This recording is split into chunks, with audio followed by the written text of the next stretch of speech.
Buenas tardes. Mi nombre es Pablo Vierna, en nombre del Centro de Humanidades, del Departamento de Humanidades y Arte de la UNIPE. Estamos muy contentos de recibir a Alejandro González en este ciclo anual de conferencias de humanidades. Y a todos ustedes, muchas gracias por su presencia hoy aquí. Una pequeña presentación de Alejandro González, especialista en lengua y literatura rusa y en la obra de Fyodor Dostoyevsky, traductor de textos literarios y filosóficos en lengua rusa, fundó y preside la Sociedad Argentina Dostoyevsky, coordinador regional por Argentina de la International Dostoyevsky Society, es editor de la revista Slavia, especializada en estudios eslavos, y coeditor de la revista Estudios Dostoyevsky.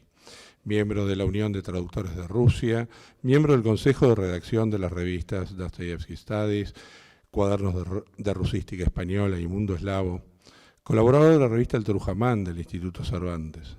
Ha ganado el premio Red Russia 2014 por su traducción del Doble de Fyodor Dostoyevsky. Finalista del mismo premio en 2012 por su traducción de Taras Bulba de Nikolai Gogol. Premio mayor Teatros del Mundo en el 2015 por su traducción del Teatro Completo de Iván Turgenev. En 2018 recibió la Orden Epifani Premudri del Consejo Editorial de la Iglesia Ortodoxa Rusa por su gran aporte en la divulgación y promoción de la literatura rusa en el mundo hispanohablante. En el 2020 recibió el premio literario Zolotoy Vitias del Foro Eslavo de las Artes en Moscú en la categoría Traducción Literaria. Ha traducido más de 70 libros de autores rusos en Argentina, España, Chile y Colombia. Ha publicado más de 30 artículos en Argentina, Rusia, Brasil, México, España y Japón. Licenció en Sociología por la Universidad de Buenos Aires, realizó estudios de posgrado en la Universidad Estatal de Petrozavodsk en Rusia. Alejandro González es, sin duda, una de las mayores figuras de la rusística en lengua castellana. Es un placer para nosotros contarlo hoy en este ciclo de conferencias, como les decía.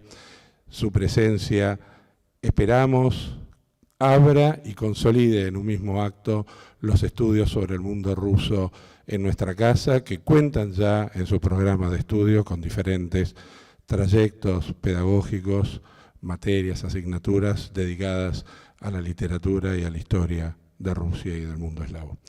Alejandro, muchas gracias.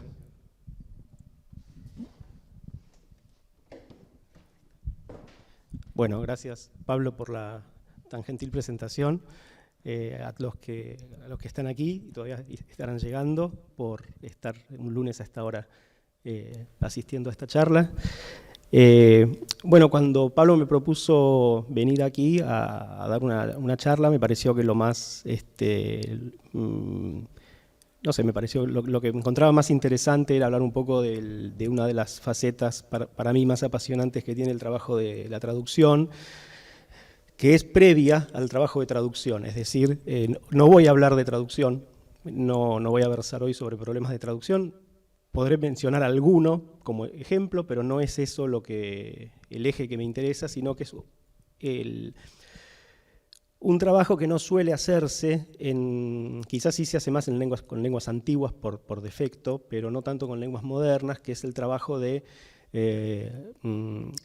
como yo aquí lo llamé, el trabajo de reposición de fuentes originales, que en algunos casos también puede llegar a llamarse trabajo de creación del original. Es decir, si el sentido común nos dice que cuando traducimos estamos llevando un texto original a otro idioma,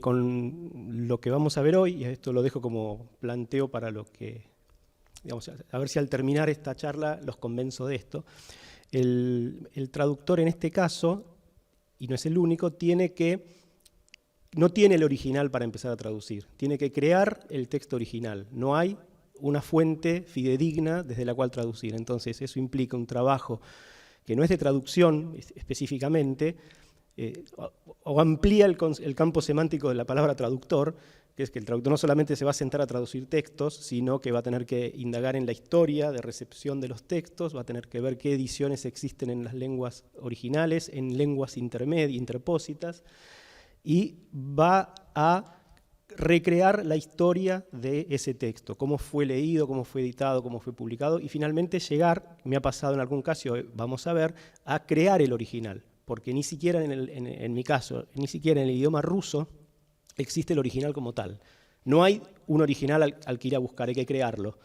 Solo entonces, después de todo ese trabajo, uno, bueno, oficia propiamente con el mameluco de traductor y se pone, específicamente empieza con la guadaña, ¿sí? Empieza con el machete a traducir propiamente. Pero todo es sin ese trabajo previo, y vamos a ver incluso cómo todo ese trabajo previo impregna las propias decisiones de traducción, ¿sí? No es que una cosa está desfasada de la otra, es todo ese trabajo de búsqueda, ese trabajo arqueológico de ir viendo las capas de sentido, las intervenciones académicas y editoriales en los libros, cómo eso fue impregnando un modo de traducir, un modo de leer y de entender una obra, y cómo, bueno, el traductor dialoga con esa tradición y entiende mejor dónde se posiciona su trabajo, ¿sí?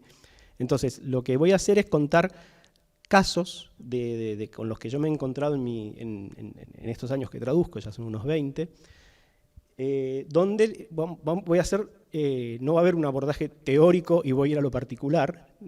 Voy a contar casos y al contrario, lo que voy a hacer es, los voy a contar tal como me sucedieron a mí, con qué me encontré primero y cómo un paso me fue llevando al otro y cómo fui armando el rompecabezas, ¿sí? Que me parece que es más interesante plantearlo así que saber desde el fin quién fue el asesino, ¿no? Como, bueno, vamos a ver, vamos a entrar en el misterio.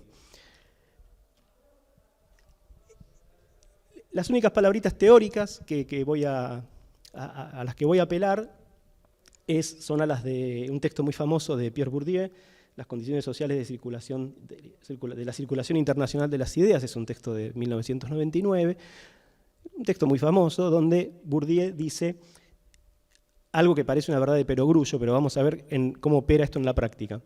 El hecho de que los textos circulen sin su contexto, de que no lleven consigo el campo de producción, para emplear mi propia jerga, del cual son producto, y de que los receptores, ya que ellos mismos están dentro de un campo de producción diferente, los reinterpreten en función de la estructura del campo de recepción, genera increíbles malentendidos. Obviamente, a partir de esta descripción, que creo objetiva, se pueden sacar conclusiones optimistas o pesimistas, ¿sí? Me gustaría tener esto como marco, no marco teórico muy pretencioso, pero sí como una referencia, porque me parece que plantea de una manera muy abstracta lo que quiero ilustrar yo con ejemplos concretos, cómo esto opera en la realidad, cuáles son estos malentendidos de los que habla Bourdieu, si efectivamente la palabra que corresponde es malentendido, si a veces pueden ser distracciones, mala fe, ideología, vamos a ver qué sería, si es exactamente malentendido. Pero esto lo vamos a ver otra vez, podemos volver a esto después de hacer el recorrido que quiero hacer por casos particulares, y donde vamos a ver cómo esta idea se capilariza, digamos, ¿no? Cómo esto se ve en la práctica concreta de una persona que traduce y que hace este trabajo de indagación de fuentes. Entonces vamos con el primer ejemplo, el primer caso que quiero contar, cuando recibí el encargo de traducir Literatura y Revolución de Trotsky, en el año 2004, 2005, no recuerdo exactamente, me propusieron, yo ya había traducido algo de Vygotsky, yo ya había empezado con mi trabajo de recabar en las fuentes y ya había dado resultados antes de esto, pero yo voy a empezar por Trotsky porque después Vygotsky quiero dedicarle como un apartado especial de esta charla. Entonces, yo recibí el encargo de traducir Literatura y Revolución y, bueno, repito, como yo ya venía, no hacía mucho, había pasado por la experiencia de Vygotsky y su traducción y la traducción de Pensamiento y Habla, que es el texto capital de él, y me había encontrado con muchas cosas. Con Literatura y Revolución yo ya estaba entrenado y dije, bueno, acá seguramente voy a encontrar cosas, y efectivamente no tardé en encontrarlas. ¿Qué hice cuando recibí el encargo? En general, hay que atender algunas especificidades de la lengua rusa cuando traducimos del ruso y no de otras lenguas, quizás, ¿no? Yo imagino, no sé si, bueno, me consta que entre nosotros hay traductores. Cuando uno recibe el encargo de traducir, no sé, un libro de ciencias sociales publicado en Francia, en Italia, en Inglaterra o en Alemania, tiene que tener motivos muy especiales para dudar de que el texto que tiene entre manos tiene problemas, el original, ¿sí? Convengamos que lo que publica una universidad francesa lo podemos tomar como, conseguimos el ejemplar y lo traducimos y no tenemos más nada que estar indagando. Bueno, no sucede lo mismo con Rusia, por una cuestión que implicaría otra clase, otra conferencia, pero los textos en Rusia no circularon, no fueron producidos ni circularon del mismo modo que en Occidente, siempre tuvieron mucha intervención del poder central, sea zarista o del Partido Comunista, y el tema de la censura y sus múltiples formas, desde las más brutales, que es prohibir un libro y sacarlo de circulación, a las más sutiles, suprimir algunos párrafos, o sin hablar de la autocensura, ¿no? Que también impregna la propia condición de creación de un texto. Entonces, en los casos, cuando uno traduce del ruso, tiene que tener este radar muy activado, porque es probable, cuando uno traduce, a no ser que ya desde el principio sepa que, bueno, efectivamente tiene una versión confiable y puede ponerse a traducir, conviene indagar en cómo circuló el texto, sobre todo si ya existen ediciones anteriores en distintos idiomas, ¿sí? Como es el caso de clásicos como, bueno, Trotsky, Vygotsky, ¿sí? Autores que ya tienen más de 100 años. Entonces, cuando recibí el encargo, lo primero que hice, el primer paso en este trabajo, es rastrear ediciones castellanas. Yo dije, bueno, a ver, yo conocía el texto, lo había leído antes de que me lo encargara la editorial durante la carrera, habíamos leído algunos capítulos, no me acuerdo de qué edición. Es una pregunta que en el mundo académico a veces no se termina de formular, me parece, no se termina de tomar conciencia de esto, de qué edición, qué leí cuando leí Vygotsky en los años 90, no me acuerdo en qué materia de sociología, algo de estética, no me acuerdo, leímos un par de capítulos. Yo me hice la pregunta como estudiante de sociología en ese momento, yo compré el apunte y leí, ¿no? como buen estudiante. Pero bueno, cuando empiezo a indagar en cuál es el estado de la cuestión, diríamos, de este texto en el mundo hispanohablante, me encuentro con un panorama muy disperso y muy variado. Como ven ahí, esas son parte de algunas de las ediciones. Desde entonces han pasado ya más de 12 años y han seguido saliendo, han seguido saliendo ediciones. Pero bueno, estas son algunas de las que yo en su momento pude rastrear, a las que pude llegar, adquirir o consultar en bibliotecas o en el CEDINSI. Y lo que pude ver es que la estructura típica de este texto en ediciones castellanas era el siguiente: comprábamos el libro, ¿sí? Uno compra cualquiera de estas ediciones, Literatura y Revolución, y se encuentra con el libro, Literatura y Revolución, que viene con un prólogo, 8 capítulos, y luego una segunda parte con artículos sobre arte, cultura y literatura, ¿sí? Este es el ejemplo de una de las ediciones. Lo que empecé a ver al comparar ediciones castellanas es que no siempre coincidía la primera parte de Literatura y Revolución, propiamente lo que es el texto, ¿sí? Que conocemos como Literatura y Revolución. A veces había 7 capítulos, a veces había 8, según la edición, y yo empecé a pensar, ¿pero por qué? ¿A qué se debe por qué esta diferencia? Y ni hablar de la llamada segunda parte, donde, bueno, ahora vamos a ver un poquito el trabajo que hice. La sección 2, vuelvo para atrás, perdón. La primera parte, ya digo, básicamente queda claro que Literatura y Revolución es lo que llamamos la primera parte, con 8 o 7 capítulos, ¿sí? Con alguna ligera variación, pero eso es Literatura y Revolución. Y luego, la segunda, por alguna causa, la segunda parte suele ser una selección bastante arbitraria de textos de Trotsky sobre, repito, literatura, arte, cultura, crítica literaria. Entonces lo que hice fue tomar las ediciones con las que pude trabajar en ese momento y rastrear qué ediciones reproducen qué artículos de esa segunda parte. ¿Sí? Entonces, por ejemplo, como ustedes ven, la edición más completa en castellano era la de Ruedo Ibérico, que tenía todos esos artículos que están a la izquierda. Y hay 2 ediciones, la de Antídoto y Heresiarca, que directamente publican la primera parte. Propiamente publican Literatura y Revolución sin artículos al final. ¿Sí? Es como una decisión. Estos son 2 diapositivas. Entonces yo me encontré con un panorama muy variopinto. Según qué edición cada persona comprara, se estaba llevando un texto distinto de literatura y revolución. Entonces la lengua castellana no me daba a mí el original. Digo, bueno, pero ¿qué pasa en castellano? ¿Cuál es el texto? ¿De dónde partieron? ¿Qué ediciones han tomado? Bueno, eso me llevó a rastrear ediciones en otras lenguas, porque estamos hablando de Trotsky, depende también el autor, ¿no? Hay autores que han circulado menos, entonces uno resuelve la cuestión con el idioma ruso, pero Trotsky no, Trotsky ha circulado mucho, le editaban cosas que no había escrito, que no habían publicado en ruso, pero sí en francés o en inglés, entonces es un panorama más complejo.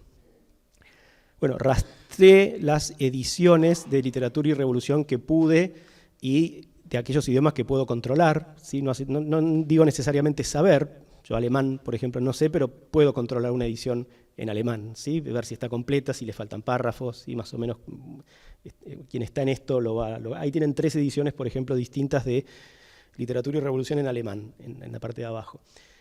Bueno, vi ediciones en francés, en inglés, en italiano, en portugués. Todas difieren. Cada edición es distinta, ¿sí? Excepto la primera parte, que en general es, ya digo, el texto literatura y revolución. Esa segunda parte es lo más arbitrario y donde más intervienen los editores. Hay ediciones que no publican ninguna selección de artículos y hay editoriales que publican artículos según vayas a saber, porque nunca especifican con qué criterio se escogieron esos artículos, ¿sí? La tercera etapa, cuando yo ya tenía el mapa en castellano y el mapa en otras lenguas, fue empezar a establecer genealogías. Es decir, bueno, a ver, ¿qué edición viene de dónde? Entonces, por ejemplo, llegué a la primera traducción occidental del texto Literatura y Revolución, recuerden, se publicó en 1923, al año siguiente se publicó la primera traducción al alemán, en Viena. De esa primera traducción al alemán, se hizo la primera traducción al castellano un año después en Madrid. Se nota por la forma en que transcriben el nombre. ¿Sí? Trotsky, está escrito al alemán, a la alemana.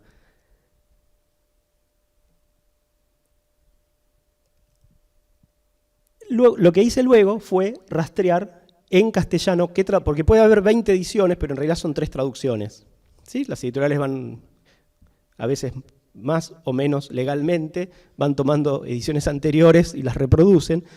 Entonces yo llegué a establecer las traducciones que existen en castellano de este texto. Bueno, la primera era la de Madrid de 1925, que fue del alemán.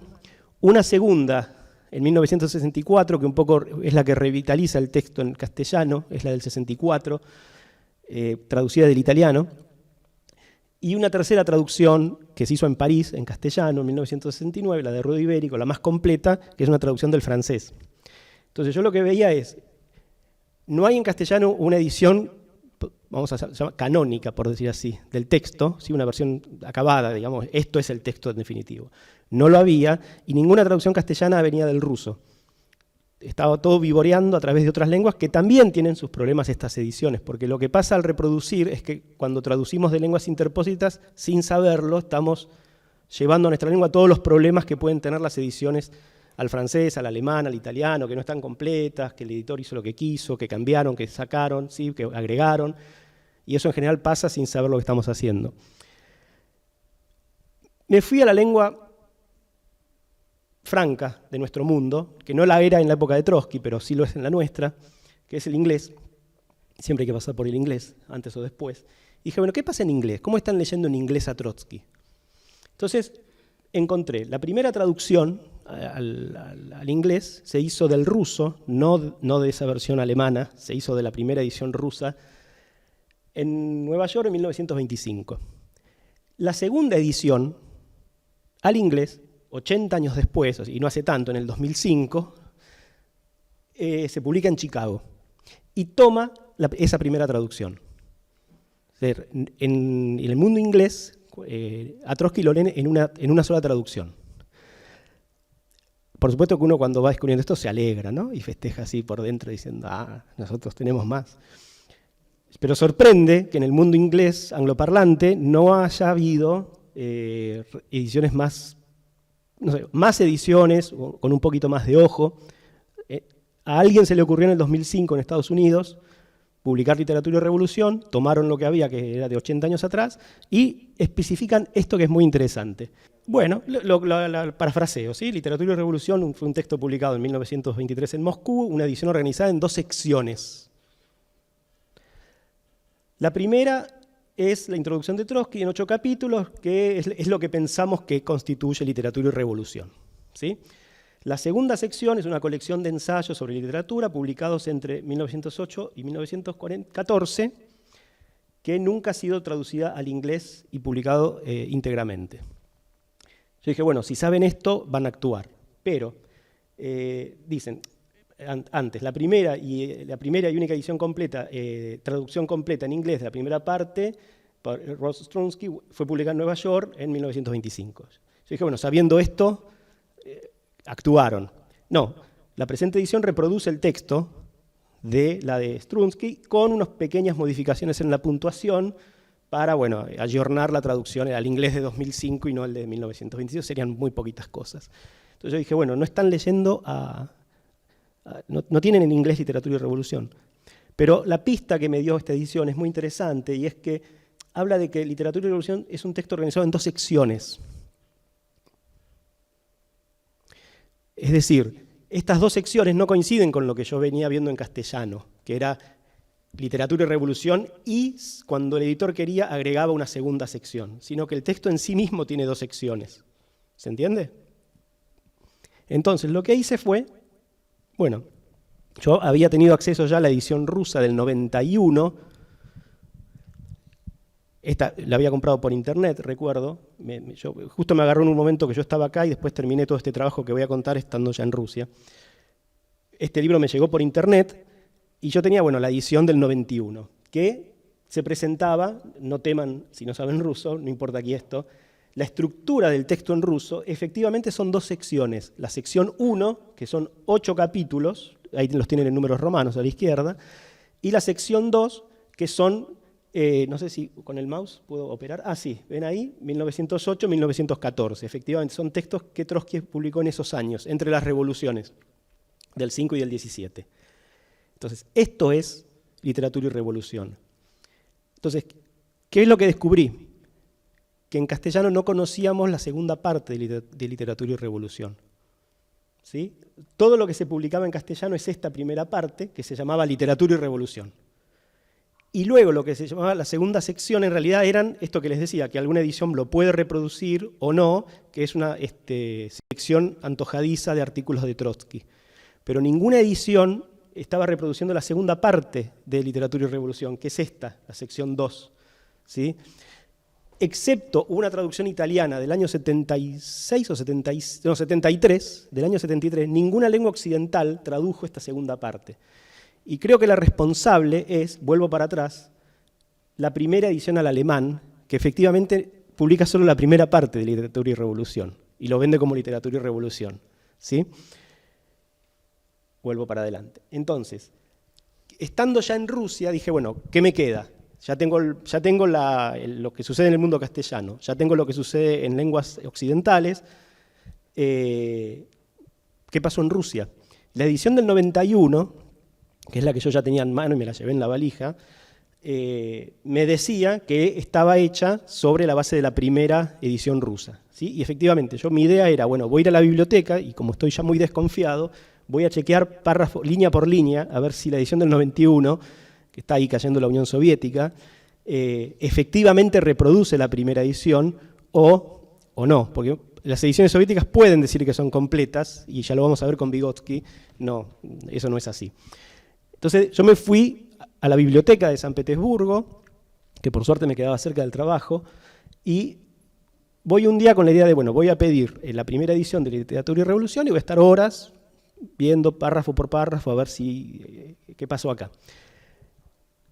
Fue muy interesante porque en la biblioteca de San Petersburgo este libro no está disponible al público en general en la sala común, hay que ir a una sala de investigadores en una sección donde no se pueden retirar los libros. De hecho, no pude hacerle fotocopias, por ejemplo. Es un libro, no me acuerdo en qué año cortan en Rusia, creo que en el 25, 30, y no se pueden fotocopiar ni escanear, ¿sí? A no ser que no tenga un permiso o sea, del Kremlin, ¿sí? Entonces, bueno, lo podía tener en mano, yo por eso digo, sabía que iba a tener que pasar horas porque no iba a poder fotocopiar y trabajar en casa, iba a tener que ir a la biblioteca y tener el libro ahí y estar muchas horas ahí con el libro. Cuando voy a la biblioteca y busco en el fichero, en esa sección, ocurre lo siguiente. Descubro que hay una segunda edición rusa que jamás había visto mencionada, ni en castellano ni en ninguna otra lengua. Vieron en inglés, por ejemplo, daba cuenta de una... Bueno, en ningún otro idioma daban cuenta de que había una segunda edición rusa. Y yo me acuerdo que hasta hoy, cómo me quedé de una pieza en San Petersburgo. Resulta que había una segunda edición que se publicó un año después.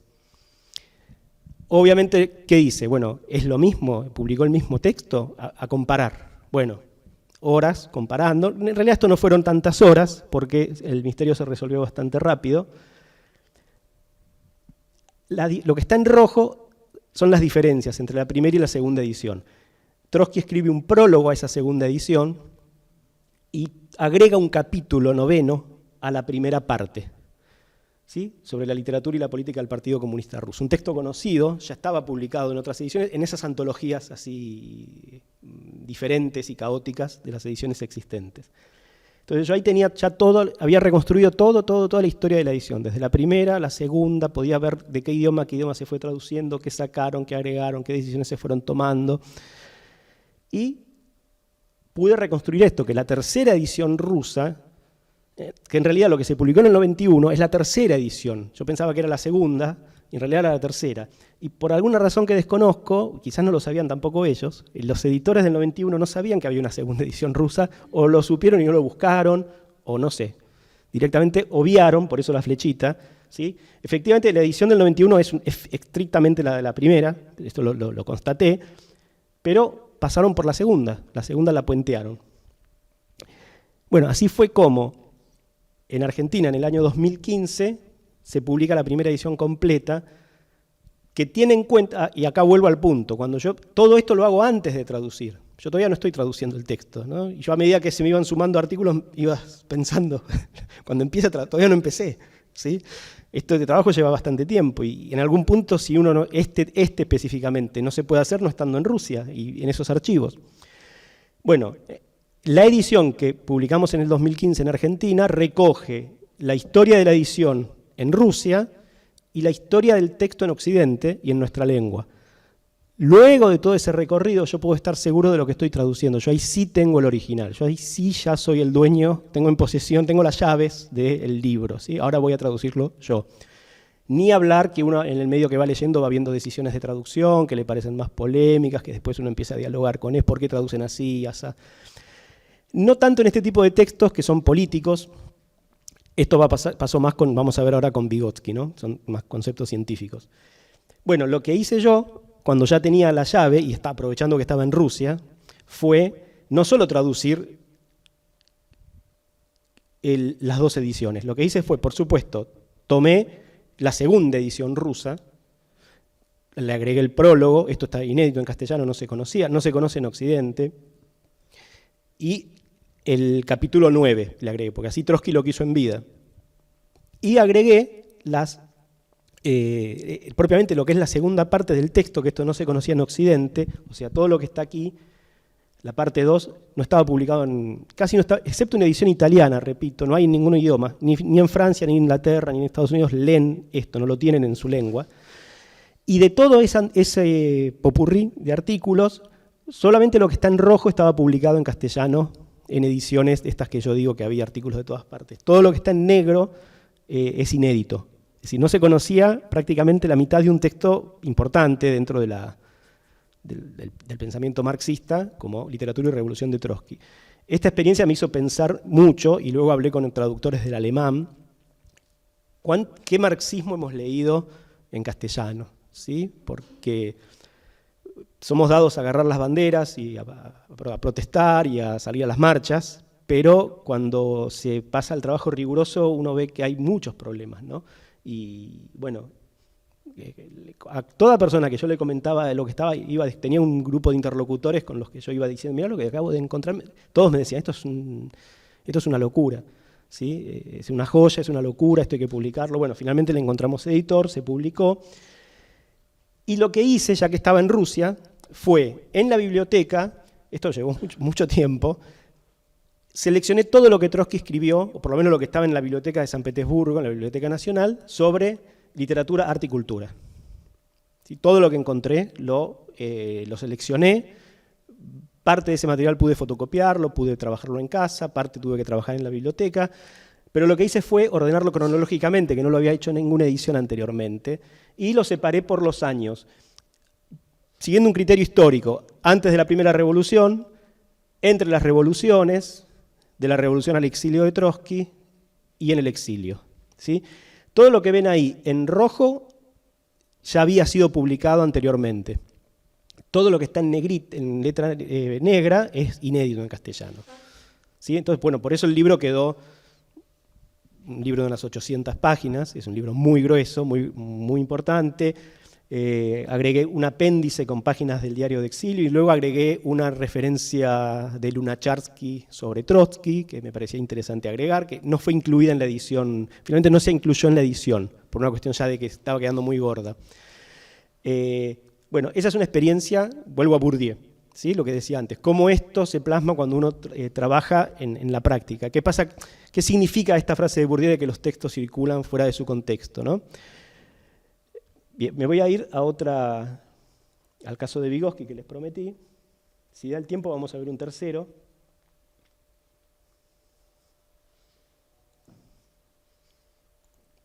Bueno, esta fue mi primera traducción. Yo me inicié en esto justamente con la primera traducción, fue todo junto para mí. Empecé a traducir y al mismo tiempo empecé a tener problemas con los textos que traducía. Y eso me afinó el lápiz, ¿no? Bueno, recibo el encargo de traducir Pensamiento y lenguaje de Vygotsky, un texto clásico de la psicología, un texto fundamental. Yo lo había leído capítulos en una pasantía que había hecho de sociología del trabajo, sobre el tema de competencias laborales. Nos hicieron leer capítulos de Vygotsky, yo no sabía quién era hasta el año 97, 98 Vygotsky, y no forma parte de la carrera de sociología, por lo menos cuando yo la cursé, y gracias a esa pasantía pude entender por lo menos los conceptos principales de Vygotsky. Quien dictaba no venía del ámbito de la psicología, no lo abordé desde la psicología yo a Vygotsky, ni de la pedagogía, sino desde la sociología, ¿no? Y desde este tema de las competencias laborales. O sea, ni siquiera un Vygotsky aplicado a la escuela, que es lo más común, sino un Vygotsky aplicado al trabajo, al ámbito laboral, el aprendizaje, la experiencia, que me parece que es muy rico también. Bueno, cuando recibo, ya un poco el enfoque con Trotsky lo van a conocer entonces. Yo en realidad cronológicamente fue al revés, yo hice primero esto y después Trotsky, pero ustedes ahora van a entender un poco, el camino fue el mismo. Digo, bueno, tengo que traducir este libro. Primero consigo las ediciones en castellano que hay. Me encuentro con que en ese momento, creo que ahora se volvió a publicar una de estas, una misma traducción que ya existía. Bueno, descubro que las ediciones del texto en castellano son las de 1964 en Buenos Aires. En Buenos Aires se publicó por primera vez en castellano a Vygotsky. En 1993 en Madrid, dentro de la edición de los 6 tomos de obras escogidas, salieron 5. Y en el 95 también en Buenos Aires es una ciudad muy vygotskiana, País 2 publica Pensamiento y lenguaje. No me voy a meter aquí, lo voy a dejar, es otra charla, por qué el texto no se llama Pensamiento y lenguaje, sino se llama Pensamiento y habla. Son cosas muy distintas y eso, bueno, podemos hablar una hora, otro día expongo sobre esto. Dejemos el texto como lo conocemos. Pero lo que me encuentro es el paginado. Si ustedes miran abajo, veo que la primera edición tenía 170. La que yo tenía, que es en la que había leído para esta pasantía, era la de País 2, de 260 páginas, y la de los 6 tomos tenía 330 páginas, además con una caja más grande, el libro, un tamaño más grande. Entonces dije, bueno, acá hay un problema, ¿cómo puede ser que haya tanta diferencia? Si es un clásico de la psicología, es un clásico este texto, no es una cosa muy extraña, es un texto fundamental, ¿cómo puede ser que haya tantas diferencias entre las ediciones castellanas? Bueno, me remito al inglés porque descubro que la primera edición, la de Lautaro, de 1964, es una traducción del inglés. Entonces digo, bueno, vamos a ver qué pasó en inglés. En inglés, este texto conoce hasta el día de hoy 3 traducciones. La primera, que es la primera vez que se traduce a Vygotsky en Occidente, este texto en Occidente, en 1962, y es la que va a iniciar una larga tradición de malentendidos, diría Bourdieu, vamos a ver, que tiene 170 páginas, ¿ven? Como la de Lautaro, básicamente es la misma, tomaron la inglesa. En el año 86, la misma editorial publica el texto, pero ya tiene 260 páginas, es decir, y una nota aclaratoria de Kosulin, donde explica que la primera edición tenía cortes, que bueno, hubo decisiones editoriales, entonces agregan algunos, acá vamos a agregar, pero en principio respetan la traducción ya existente. Y la tercera, que sale un año después, que otra vez al inglés se tradujeron los 6 tomos de las obras selectas soviéticas del año 82, vamos a ver esto, de Vygotsky, la tradujeron al inglés. El agregado que tiene de bueno esta tercera edición es que dejaron de traducir Thought and Language y tradujeron Thinking and Speech. O sea, ya empezaba a haber aquí algún ruido en inglés con Thought and Language. Si Vygotsky está hablando de Thought y de Language, o está hablando de Thinking y Speech. Repito, eso en otra clase, en otra intervención. Vamos a ver, yo digo, bueno, me encuentro con estas diferencias. ¿Qué pasa? En inglés también pasa el mismo problema que en castellano. Entonces hay algo especular, ¿sí? Entre la edición castellana y las ediciones inglesas. Hay diferencias enormes en el contenido. Entonces me voy a la estructura. La primera edición, que es esta del 62, estadounidense, que instala a Vygotsky en Occidente, es la que tradujo, repito, Lautaro 2 años después. Estamos en los años 60, mucho macartismo. Tratemos de ubicarnos en esos años, ¿no? Principios de los años 60, Guerra Fría, macartismo, estructuralismo. Estructura del texto. Fíjense lo que hace esta edición inglesa del 62. Por ejemplo, donde el original ruso, el capítulo 2, por tomar un ejemplo, el capítulo 2 tiene 9 apartados en ruso. La edición inglesa traduce 3. El primero, el tercero y el séptimo. El capítulo 6, el original tiene 5, en la traducción también hay 5, pero al primero traduce la segunda mitad del primero. Luego el segundo y el tercero, el cuarto es una mezcla de la primera mitad del primero con el cuarto, y luego el quinto. O sea, las intervenciones son muy groseras, no es que, bueno, este parrafito lo sacamos, las intervenciones son muy agresivas de parte de las editoriales. Bueno, ¿por qué? Digo, Bourdieu habla de malentendidos, vamos a ver, está bien, pero podemos poner un poco en sospecha esa palabra. Digo, ¿a qué puede obedecer este tipo de intervención? Bueno, los editores en inglés, en Estados Unidos, señalan en una nota que traducen solamente, se concentran en las partes más de los resultados de los trabajos de laboratorio de Vygotsky, porque hay muchas discusiones filosóficas, ideológicas que no son del interés para el lector contemporáneo. Dije, por acá va. Que un estadounidense te diga, ya estaban cancelando, sin usar la palabra cancelar, ya estaban diciendo que es importante, que hay que leer y que no. Digo, a ver, ¿por qué me dicen que no, esto sí no es interesante para mí? No pasaron 4 siglos, ¿sí? Pasaron 30 años y la Unión Soviética estaba ahí. ¿Y cómo estaba? Y el problema empieza a venir por aquí. En la edición original, por ejemplo, en Pensamiento y Habla, hay 3 citas de Marx, 8 de Engels y 3 de Lenin. La traducción a Estados Unidos dejó 1 de Marx, dejó 2 de Engels y suprimió las referencias a Lenin. O sea, lo que encontramos en la edición inglesa es la edición de Lautaro en Argentina y es la que circuló en Occidente, que es un Vygotsky despojado de su pensamiento marxista, de su formación filosófica. Casi un comentarista de sus resultados de laboratorio, creo que incluso yo uso esta frase en el prólogo, ¿no?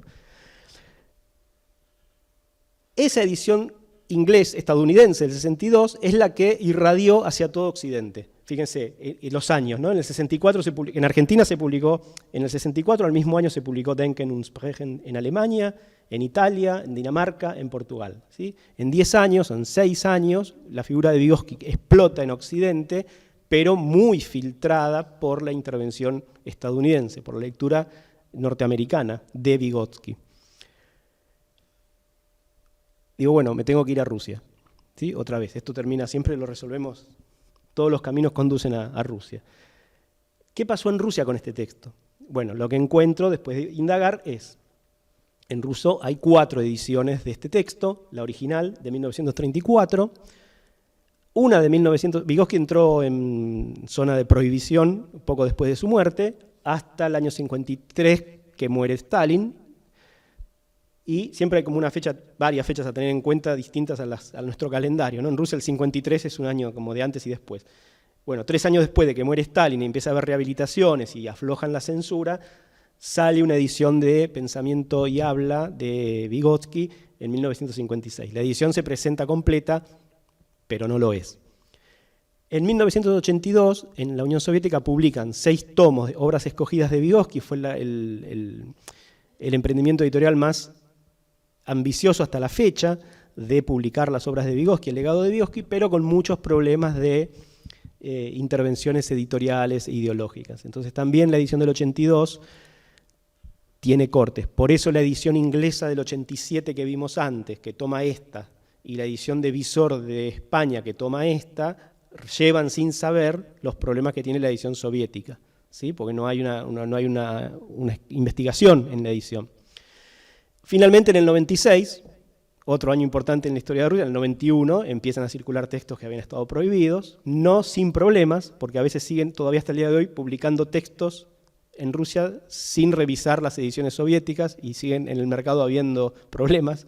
Pero bueno, en el 96 aparece la versión completa, una versión que explica qué se cortó con detalle, con notas al pie, con un apartado al final, un buen aparato crítico.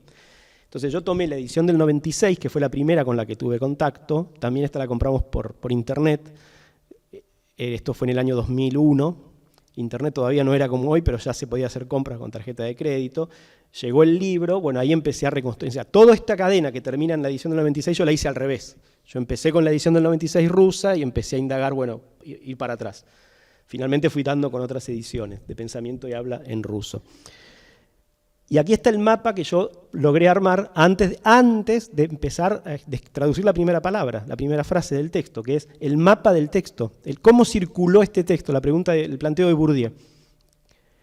Tenemos 4 ediciones rusas, la cuarta, las flechitas, no sé hasta qué punto es claro, pero bueno, la primera edición la reproduce la cuarta edición, pero además puedo ver qué cortes se introducen las ediciones del 56 y la del 82. Acá hay una flecha porque la edición del 82 en buena medida toma la edición del 56. Luego, hay flechas que son punteadas porque son hipótesis, no puedo saber. Yo sospecho que la primera edición al inglés, que tiene enormes problemas y es la que funda los problemas de lectura de Vygotsky en Occidente, al mismo tiempo, esto lo dice incluso Van der Ver, ¿no? Es un gran especialista en Vygotsky. Esa primera edición introduce a Vygotsky, pero al mismo tiempo lo escamotea. Entonces generó al mismo tiempo algo bueno y algo problemático. Esta edición, yo sospecho que ellos tomaron aquí la edición del 56, porque la edición del 34 ya era muy difícil de conseguir, mucho más fuera de la Unión Soviética. No tengo pruebas de esto, pero estoy casi seguro que esta edición original, que es la mitad del original, la tomaron de una edición soviética que ya también tenía cortes. ¿Sí? ¿Me siguen? O sea, están tomando esta edición soviética con cortes, de la cual dejan la mitad en inglés. Esta edición inglesa es la misma que se publica en el 86, agregando algunas partes, pero respetando la estructura, reproduce 2/3 partes del original. Y la otra edición inglesa, yo les decía, es la que toman la edición en 6 tomos del 82, ¿sí? Tanto la inglesa como la de Pensamiento y Lenguaje de Visor. Al castellano, las traducciones que teníamos eran la de la primera inglesa y la de Paidós, que toma esta edición inglesa.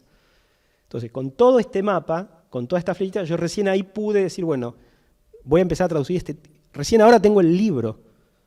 No tenía yo el libro para trabajar. ¿Sí? Ahora sí voy a hacer este recorrido. Pero no es solamente armar el libro, es tomar dimensión del recorrido y dar cuenta, porque después lo que no dije es que tanto en el Literatura y Revolución como en este texto yo escribo una nota explicando la historia del texto, explicando todo esto que le estoy explicando a ustedes con más detalles, con todos, ¿sí? Ejemplos y demás. Entonces, le doy al lector, le ofrezco al lector la historia del texto, la historia de la circulación del texto y los problemas que ha tenido. Dejo, repito por tercera vez, dejo a un lado las cuestiones propiamente de traducción, que en Vygotsky son son muchísimas, ¿sí? De cómo se ha traducido, pero ustedes ven que ya en inglés pasó esto de traducir de otra manera y por qué. Yendo más aquí, llegando a... ¿Tengo 1 hora? Ah, bueno, entonces voy más tranquilo. Este año se publicó, en castellano, se publicaron por primera vez los cuadernos de notas de Vygotsky. ¿Sí? Una edición, esto se publicó hace 5 meses, yo aquí tengo el ladrillo. ¿Qué pasó aquí? Aquí la historia es más breve, pero tuvo un costado muy apasionante, que vamos a ver cuál es. Yo me entero, en el 18 me enteré, que en el mismo año me enteré, a los 4 o 5 meses de que se publicó en 2017, me enteré de que en Rusia por primera vez se publicaban cuadernos de notas de Vygotsky. Yo no había leído que Vygotsky tuviera cuadernos de notas. Lo que supe después, cuando conseguí la edición, yo ya vivía acá en Argentina, me la trajeron de Rusia, es que, y ahora les voy a mostrar esto, Vygotsky no es que tenía cuadernos propiamente de notas. Vygotsky escribía en papelitos que podían ser esta servilleta, y escribía ahí toda una tesis, ¿sí? Y hacía así. Y después agarraba, y todo quedó completamente desordenado. Y una especialista en Vygotsky, rusa, Ekaterina Savirchneva, trabajó 10 años en el archivo de la familia Vygotsky, que es un archivo que todavía no está en las bibliotecas, está en una casa particular. La dejaron entrar, no es fácil, y durante 10 años ella fue armando el rompecabezas de las notas de Vygotsky. Ahora ustedes les voy a mostrar algunos manuscritos de Vygotsky para que vean lo que era armar eso. Bueno, ella estuvo 10 años de su vida trabajando en los cuadernos de notas de Vygotsky, son apuntes, notas sueltas, que ella lo explica en el texto, estaban totalmente desordenados, cajas, entonces eso había que ordenarlo cronológicamente. Vygotsky escribía con distintas tintas, con lo que podía, empezaba con lápiz, seguía con tinta roja, después con tinta azul, escribía en el dorso de formularios, no había papel, bueno, eso ahora lo explico un poco más. Este texto, casi al mismo tiempo, lo va traduciendo al inglés este gran especialista en Vygotsky, René van der Berg, que vive en Holanda, creo que no en Ámsterdam, está en otra ciudad, y al año publican, en una editorial muy conocida, publican los cuadernos de Vygotsky, los publican en inglés. Bueno, por más que el recorrido fuera mucho más corto en este caso, porque la historia es muy breve, lo que yo hice fue conseguirme las 2 ediciones. Me conseguí la rusa, mientras yo estaba con todo esto, traduciendo otras cosas, hasta que, bueno, otro capítulo es ir a hablar con el editor, decirle que bueno sería traducir esto, explicarle, ¿no? Ese es otro capítulo, otra parte del trabajo del traductor, seducir. Bueno, la editorial Libros del Zorzal apostó y, bueno, pedimos un subsidio porque es un libro muy grueso, no es fácil costearlo. Bueno, todo salió bien, digamos, y en el medio salió la edición inglesa. Entonces, la edición inglesa lo que tiene de bueno es que está disponible online. Entonces, bueno, directamente me la bajé en PDF y ya la tenía a mano. Entonces dije, bueno, empiezo a traducir a partir de 2 ediciones del mismo texto. Pero con una ventaja, los 2 editores, Ekaterina también participó en la edición inglesa, y René van der Berg. Yo tenía contacto ya con René anteriormente y a raíz de las notas de Vygotsky llegué a Ekaterina, esta chica que trabajó 10 años en los archivos de Vygotsky. Entonces trabajé con 2 editores, Vygotsky no está vivo, pero sí sus 2 editores de este texto. Entonces me contacté con ellos y formamos, sin proponérnoslo, un excelente grupo de trabajo. Ekaterina en Moscú, él en esta ciudad, que no recuerdo el nombre, en Holanda, que no es Ámsterdam, y yo desde Buenos Aires. Esto fue en el 2019 que yo empecé a traducir el texto, estuve medio año traduciendo. Y permanentemente iban surgiendo comentarios, porque yo, tosudo ya, me puse a comparar la edición inglesa con la rusa, por más que fuera casi al mismo tiempo, y encontraba diferencias. Entonces me explicaron que un capítulo no lo incluyeron en la edición inglesa porque estaba con derechos de autor, de una revista rusa que lo había publicado, entonces tomaron la decisión de excluirlo, pero me dijeron, no va a haber problema en Argentina, hagan lo que quieran, no le decimos a nadie. Y bueno, yo le di para adelante, yo digo siempre para adelante. Y bueno, entonces yo reproduje propiamente la edición rusa, ¿sí? De todas formas, ¿qué pasó? Las dudas que iban surgiendo a medida que yo iba traduciendo, porque iban surgiendo dudas, y ahora vamos a ver algún ejemplo, nos llevaron a revisar los manuscritos de Vygotsky. Y pues yo encontraba algunas inconsistencias a veces en el texto en ruso. Ahora vamos a ver juntos algún ejemplo de los que hubo, fueron varios. Había pasajes que a mí me resultaban sospechosos a medida que traducía, decía, pero está claro esto, me parece. Y la primera vez que surgió una duda, Ekaterina me mandó, ahora lo vamos a ver, me mandó el JPG del manuscrito de Vygotsky. Y desde ahí yo me di cuenta que yo tenía acceso a los manuscritos. No me mandaba todo, pero me fue mandando allí donde había problemas. Estos materiales están, no son públicos, digamos, no están disponibles, ¿sí? Ella lo que tiene, Ekaterina, son escáneres de esos originales que están en la casa de Vygotsky.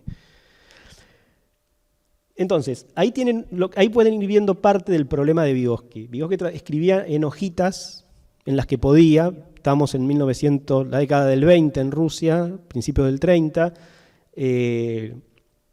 Estas notas abarcan todo el periodo de Vygotsky, desde el año 17 hasta la muerte. Había falta de papel en la Unión Soviética, había falta de tinta. Entonces se escribía con lo que se podía y donde se podía. ¿Sí? Repito, en el dorso de formularios, en tiras, en cualquier hojita que quedara por ahí se escribía. Y ahora vamos a ver también cómo. Por ejemplo, para que vean un detalle del trabajo. Bueno, yo tengo, en la parte de arriba tengo un pasaje en ruso, tengo ese pasaje en inglés, yo trabajo todo el tiempo con las dos ediciones, y finalmente llego a la traducción castellana. Yo traduzco, ¿no? Dice, en un pasaje que es importante en el contexto, dice, la semejanza con la vida ya está en Bergson, la psicología y lo vital. En eso él y toda la psicología descriptiva tienen razón, pero su error está en otra parte. Niega el vínculo con la vida viva, el cerebro es un autómata, según Descartes el intelecto está fuera de la vida. Lo vital en él no está por encima y antes de lo psicológico, sino por encima y después.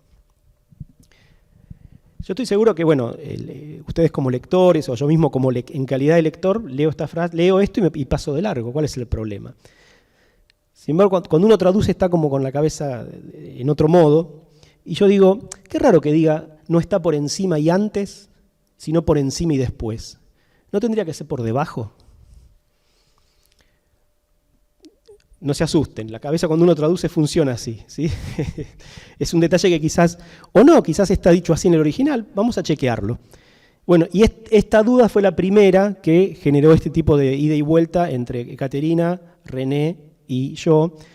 ¿Qué hicimos? Cuando le planteo esto, le digo, me suena raro que diga no está por encima y antes, sino por encima y después.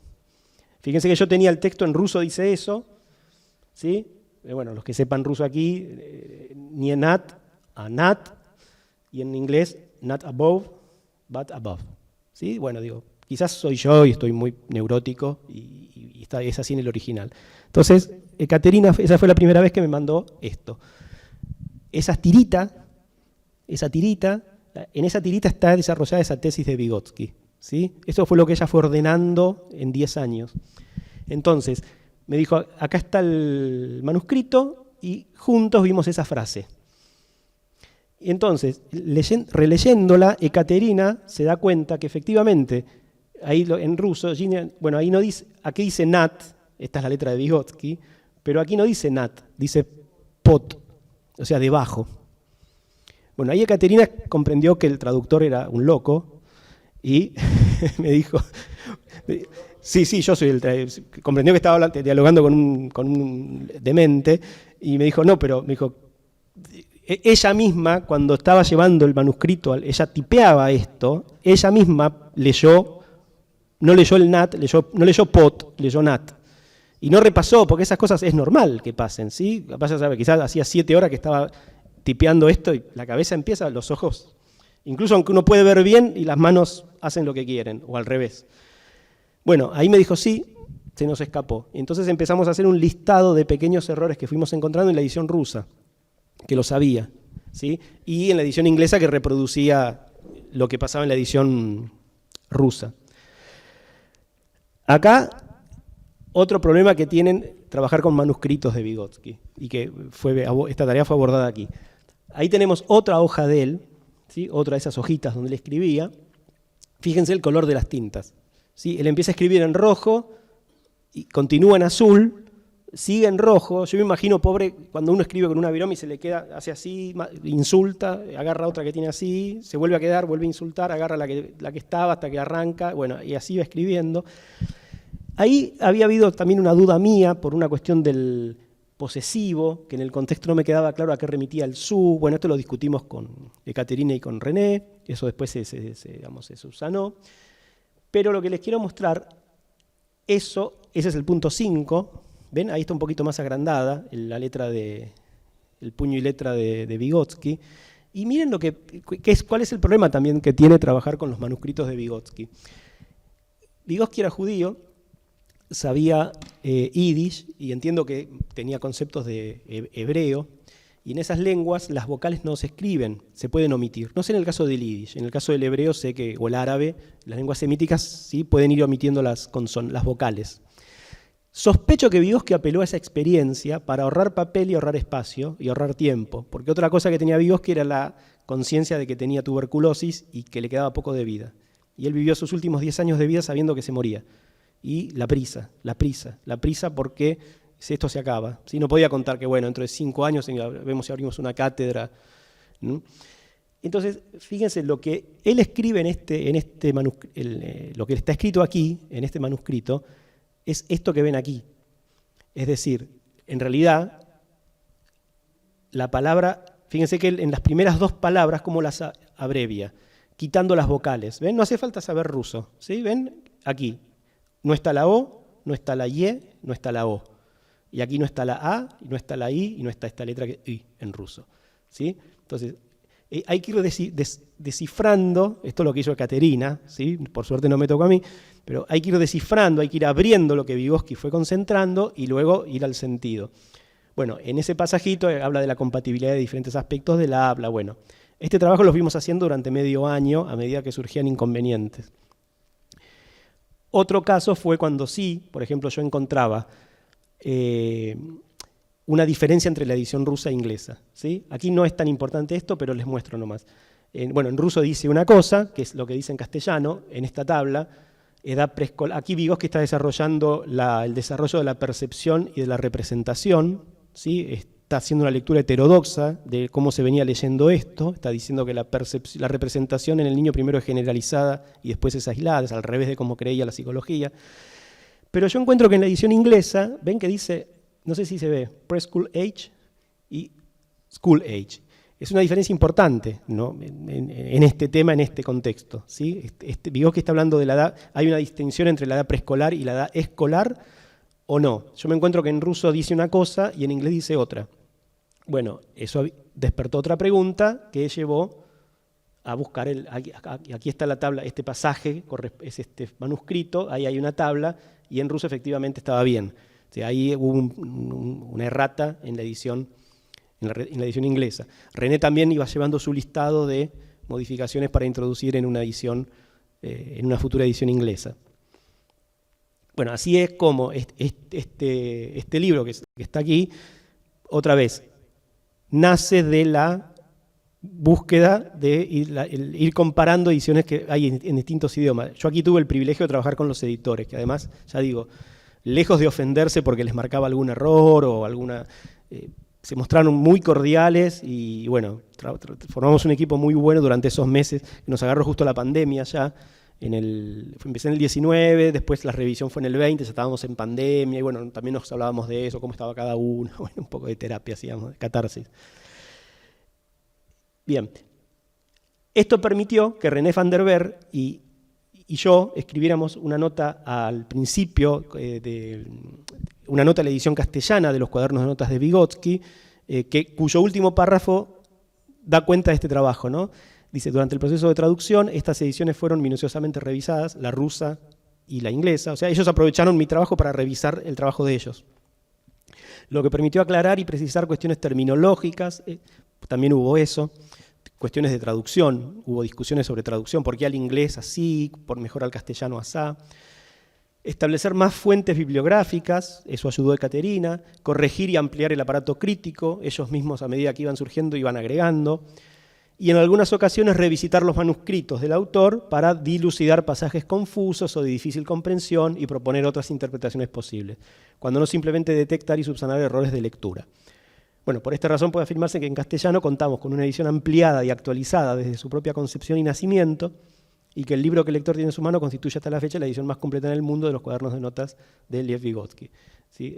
Bueno, René además sabe castellano, encima, como si fue parte del paquete. Además René sabe castellano, así que nos comunicábamos en ruso y en inglés todo el tiempo con los dos, y a veces con René algún mensajito en castellano también nos mandábamos.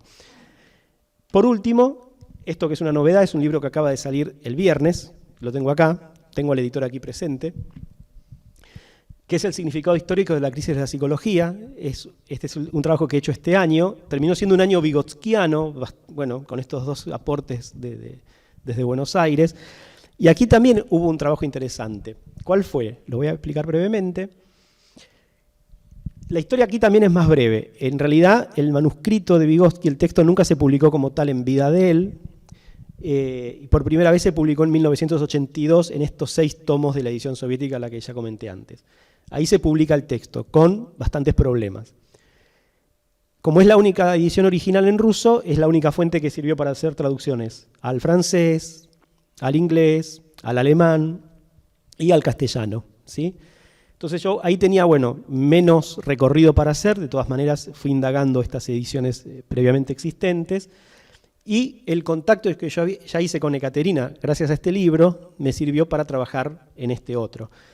Porque ella me envió un artículo que había escrito con un compañero de cara a una nueva edición de este texto en Rusia. Edición que finalmente no pudieron hacer por cuestiones presupuestarias, pero habían hecho todo un trabajo de revisión del manuscrito y habían detectado todas las diferencias que tenía el manuscrito de Vygotsky con la edición soviética del 82. Y ella me facilitó ese trabajo. Entonces me permitió, ahí tienen el manuscrito, ese texto que es muy interesante porque Vygotsky no lo llama durante bastante tiempo el significado histórico de la crisis de la psicología, lo llama el significado de la crisis de la psicología. No incluye el adjetivo histórico, y en algunas cartas de él tampoco lo incluye, y solo más tardíamente él empieza a usar incluye el adjetivo histórico, el significado histórico. Ahí lo que ven en ruso no está dicho el significado histórico, el significado de la crisis de la psicología. Esa es la portada del manuscrito y la primera página. Para que vean la primera página. Yo no tuve acceso a todo el manuscrito, no me mandó las 140 y pico de páginas del manuscrito, me mandaba allí donde yo quizás tenía alguna duda. Y, por ejemplo, y esto más que nada es el trabajo, gracias al trabajo de ella, que yo pude hacer esto, revisando el manuscrito, fueron encontrando, ella y este colega Maxim, fueron relevando los pasajes que la edición soviética fue cercenando. Entonces, por ejemplo, lo que ven en esta parte de aquí es el texto de Vygotsky, y ven que hay una intervención en color azul. ¿Sí? ¿Pueden ver ahí? Tacha y selecciona, ¿sí? Como desde aquí también tacha. Bueno, eso es una cita de Trotsky, que está en el original al que Vygotsky cita, y que, bueno, una mano, la mano invisible, decide que no tiene que entrar en la edición publicada en la Unión Soviética. El fragmento que ven ahí en castellano es el fragmento que no incluye la edición soviética del 82. ¿Sí? Es una cita de Trotsky de Literatura y Revolución, encima, justo texto que yo conocía muy bien. Entonces, fíjense, ¿qué dirán los metafísicos de la ciencia puramente proletaria respecto a la teoría de la relatividad? Pregunta Trotsky. Fíjense, en el 82, ¿sí? Trotsky todavía no se podía mencionar. ¿Es compatible o no con el materialismo? ¿Está resuelta esta cuestión? ¿Dónde, cuándo y por quién? ¿Qué decir respecto a la teoría psicoanalítica de Freud?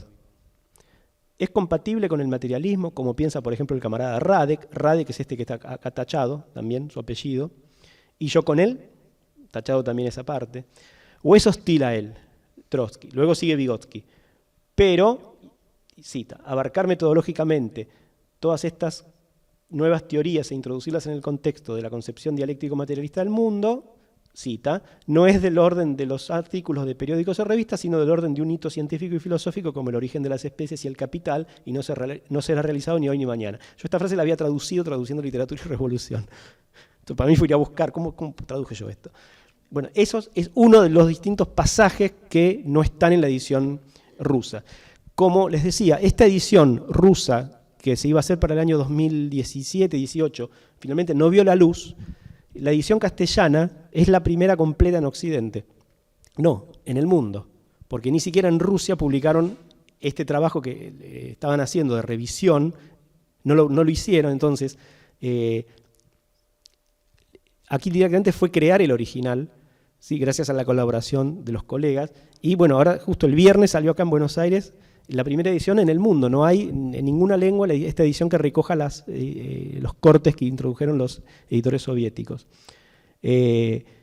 Entonces, ¿cuáles son las preguntas? Trato un poco de esa primera apreciación de Bourdieu, trato de operacionalizarla, diríamos en sociología, un poco a través de preguntas, que es, ¿cuáles son las preguntas que uno se tiene que hacer cuando traduce del ruso?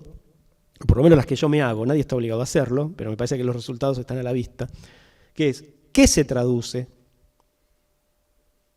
¿Cuándo se traduce?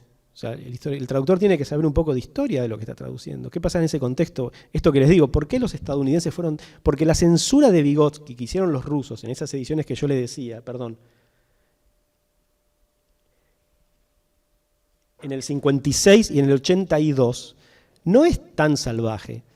Es esto que vieron recién con Trotsky, un parrafito que no menciona a Freud, aquí no menciona la interpretación de los sueños de Freud, mejor esto no, menciona a Trotsky, menciona a enemigos políticos, pero cercenaban muy poco el texto, un 1%, un 2%, ¿sí? El resto era bastante limpio, después había problemas de otra índole. Pero las ediciones inglesas fueron muy salvajes en la intervención, dejaron la mitad, entonces más que malentendido es censura, ¿sí? Yo hablo directamente de censura burguesa en el texto en la introducción que hago al texto de Pensamiento y Habla. ¿Tengo que ir terminando? ¿No? Entonces, ¿qué se traduce? ¿Cuándo se traduce? ¿En qué época? ¿Quién? ¿Cómo se traduce? Esto ya es más traductología. ¿Cómo se traduce? ¿Por quién se traduce? ¿Quién es la casa editora? ¿Es una universidad? ¿Qué universidad? ¿Quién es el traductor? ¿Qué intervención pudo haber habido ahí? Lamentablemente, ¿cuánto se traduce? Esto no debería existir esta pregunta, ¿no? ¿Se traduce el texto? Bueno, no. ¿Cuánto se traduce? ¿Dónde? ¿Por qué se traduce? Es una pregunta difícil de desentrañar, pero en principio uno podría decir, bueno, ¿por qué en los años 60 empieza a circular Vygotsky? ¿Qué necesidad? Aquí hay especialistas en Vygotsky que quizás pueden responder mejor que yo a eso, ¿sí? O pueden responder, porque yo no tengo una respuesta a eso. Pero ¿por qué en el 62 los estadounidenses deciden publicar a Vygotsky? Insisto, abriendo una perspectiva nueva, pero al mismo tiempo minándola. ¿Y de dónde se traduce? Que es un poco todo de lo que más he hablado hoy, ¿sí? ¿De dónde? ¿Cuáles son las fuentes originarias?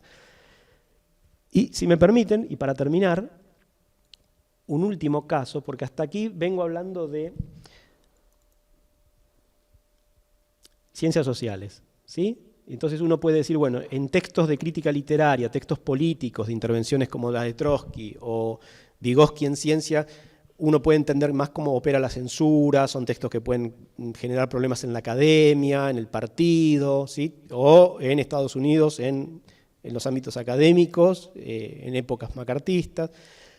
Uno dice, bueno, la literatura tiene que estar más despejada de estos problemas, sobre todo si es una novelita de ciencia ficción, como me encargaron, ¿sí? Una novelita de ciencia ficción, la primera utopía socialista rusa de 1908, escrita por Alexander Bogdanov, alguien que fue muy, muy allegado a Lenin, a Trotsky, uno de los revolucionarios, el Proletkult.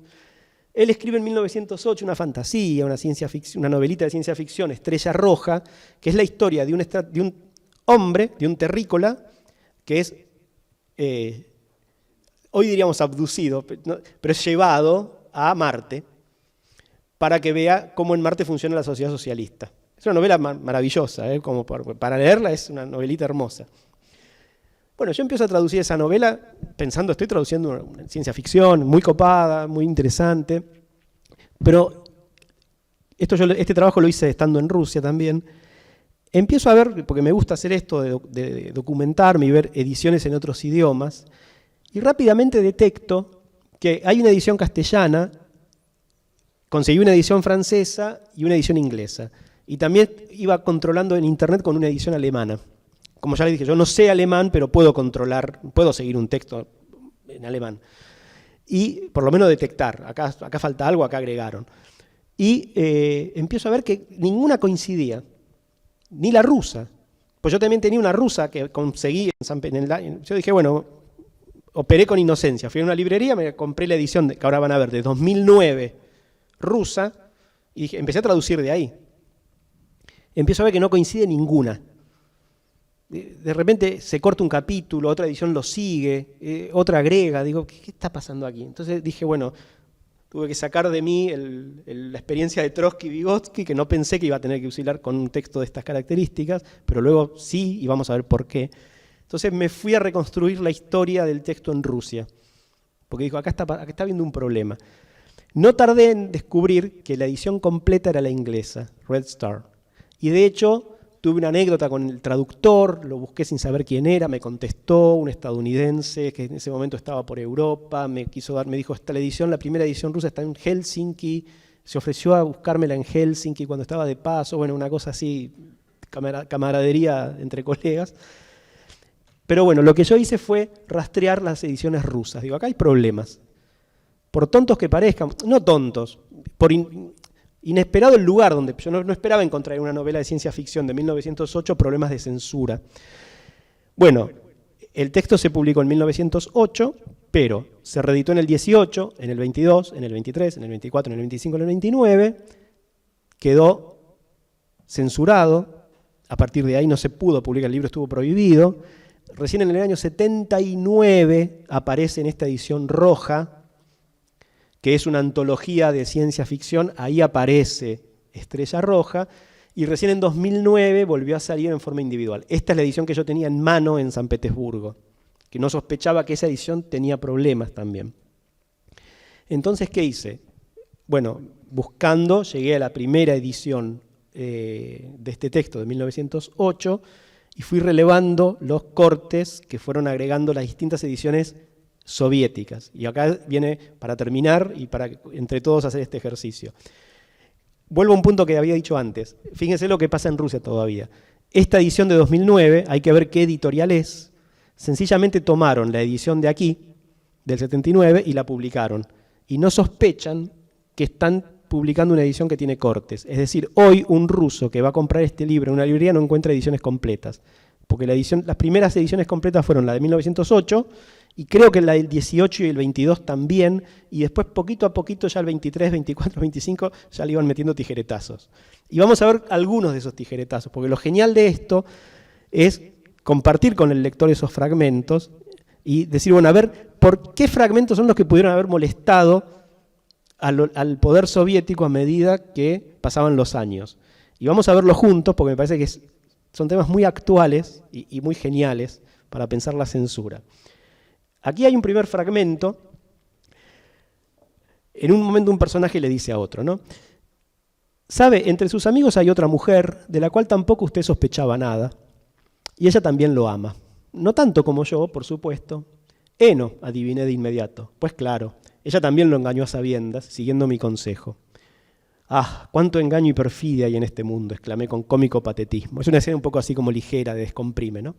Pero por favor, que Meni siga siendo hombre, porque sería terrible si llegara a enamorarme de él.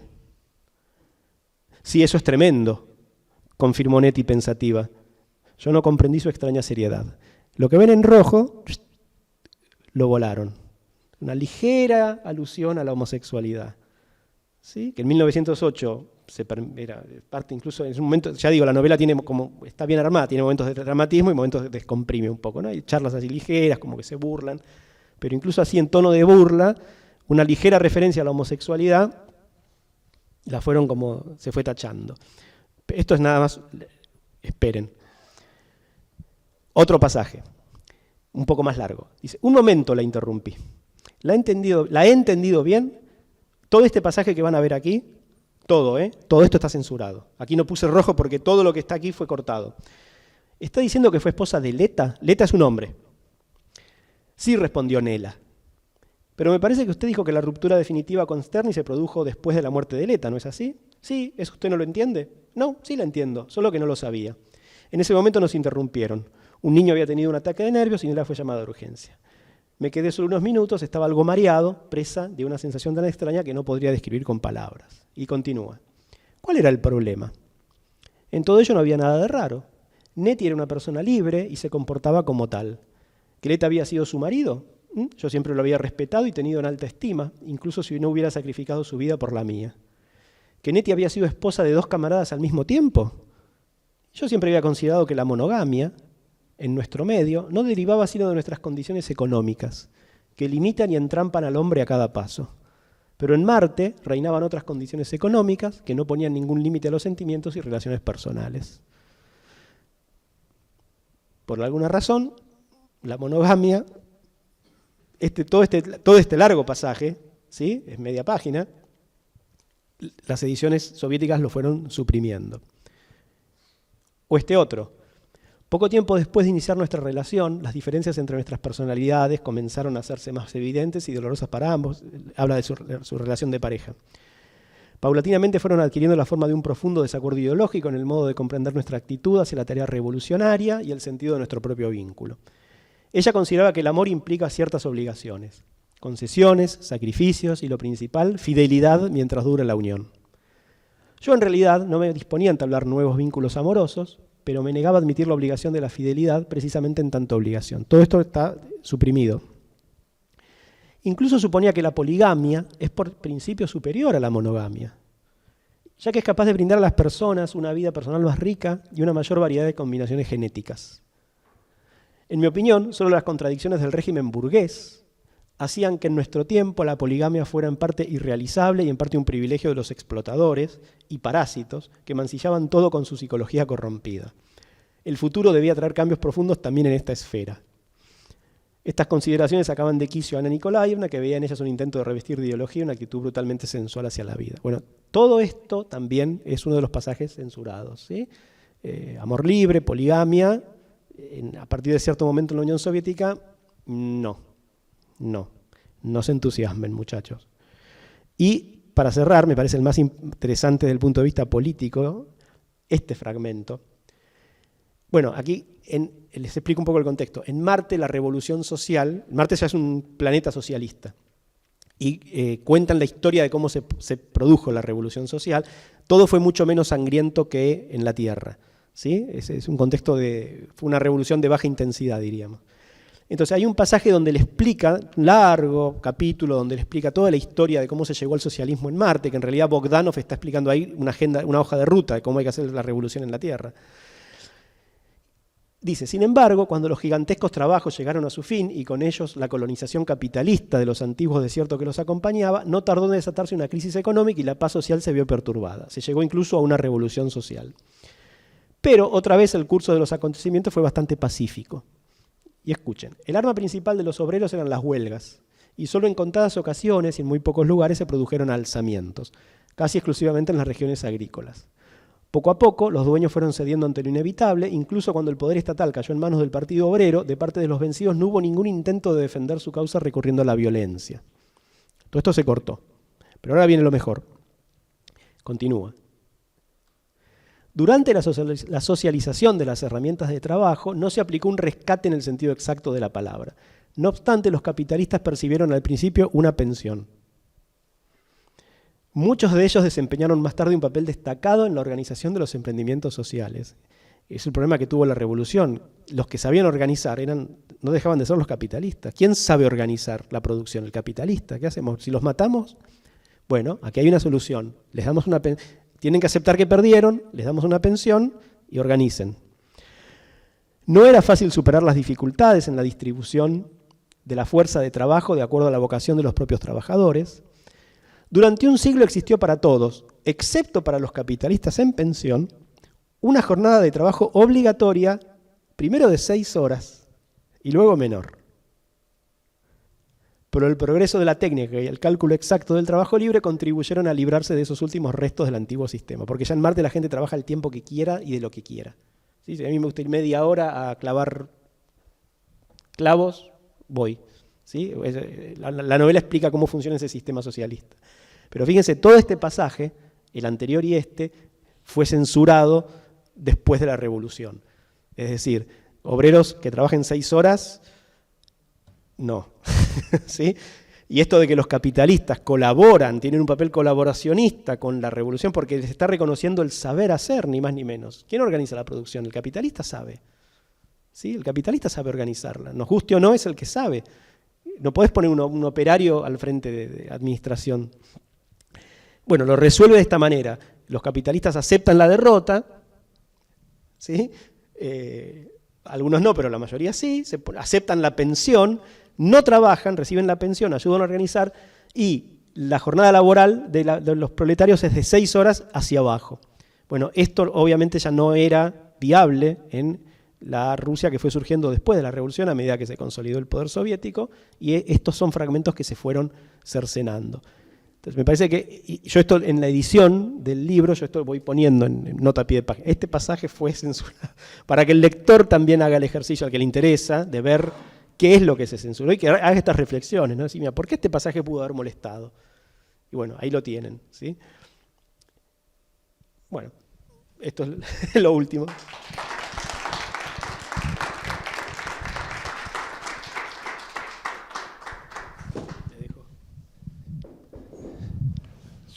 Antes de pasar las preguntas, me voy a permitir, abusando de la posición de privilegio que me da ser el presentador, en los primeros comentarios, sobre todo para aquellos que no pertenecen a la casa y para nuestros estudiantes, aquellos que están acá y para aquellos que lo vean por el canal YouTube. La charla que imagino que algunos de nosotros, de recién de Alejandro, nos emociona, toca el corazón de lo que es el programa académico y pedagógico del Departamento de Humanidades. Las 3 carreras de Humanidades de esta casa, profesorados y licenciaturas en Letras, en Historia y en Filosofía, tienen algunas materias comunes. Una de ellas es textos. ¿Qué hacemos cuando operamos sobre los textos aquellos que hacemos Humanidades? Algunos otros trayectos son obligatorios para unas carreras y optativos para otras, y tocan algunas de las dimensiones que Alejandro mencionaba recién, como cómo se opera con un archivo, cómo se opera con la edición desde un manuscrito. Y esto lo hacemos en un recorrido diacrónico. Hay aquí colegas de la casa, especialistas en lenguas y literaturas clásicas, lenguas y literaturas orientales clásicas, lenguas y literaturas orientales contemporáneas, y lenguas occidentales contemporáneas y lenguas amerindias contemporáneas.